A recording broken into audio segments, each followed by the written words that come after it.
I think it was really at primary school when I saw what you could do with paint.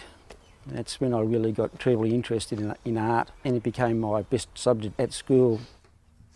It was the only one I really gave a stuff about, to be honest.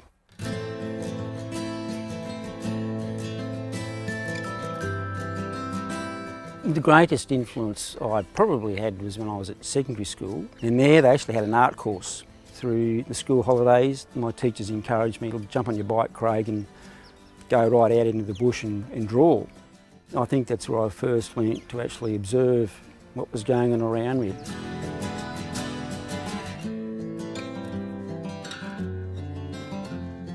My shirt is the paint palette. Sometimes I'll wipe a brush on my dirty clothes and I'll pick up a colour by mistake, and you get a really groovy accent.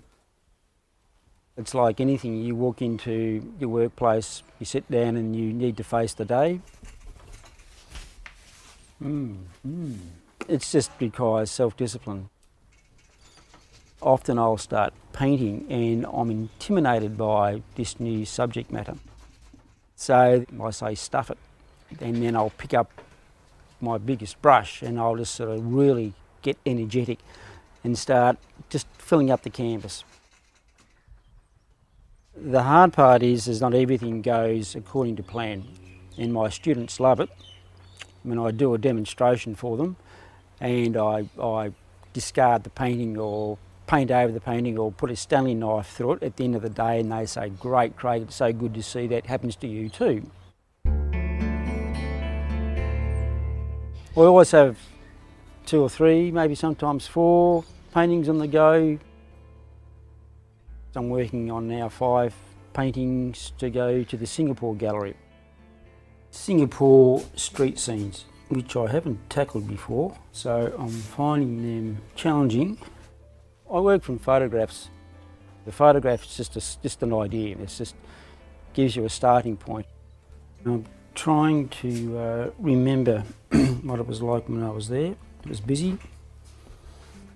This is little India. It's a wonderful challenge to invent colours or to change the light source or to change the composition of the photographs that I've used.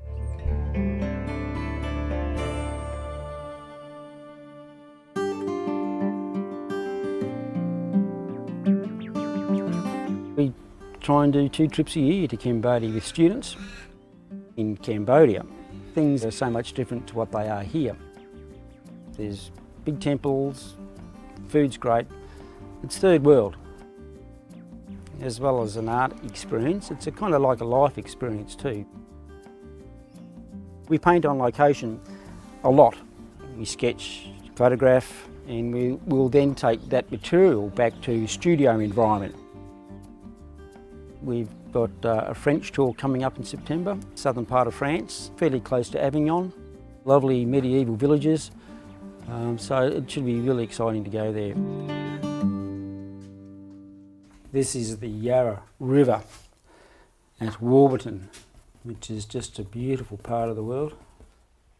You don't have to think about my artwork. There's nothing deep about it. The river here looks nothing like what it does when it runs through the centre of Melbourne, of course. What you see is what you get. I'm recording a time, I'm recording a place, something geographical. So I'm just trying to create a modern impression of what I've seen. I really enjoy meeting people that have bought my artwork. When they tell me, oh, I've got 2 of your canvases, Craig, hanging on our wall, and they create a lot of comment and we talk about them a lot, that's a buzz, that's a hoot. It's a reward for your hard work. I'd be disappointed if my work in 10 years' time is still the same as what it is now. You're going to constantly challenge yourself. Any artist, I would think, would agree with that. I'm really quite pleased and proud of the fact that I'm sort of giving it my best shot. Don't know what the future holds, but I'll give it a fair crack, there's no doubt about that.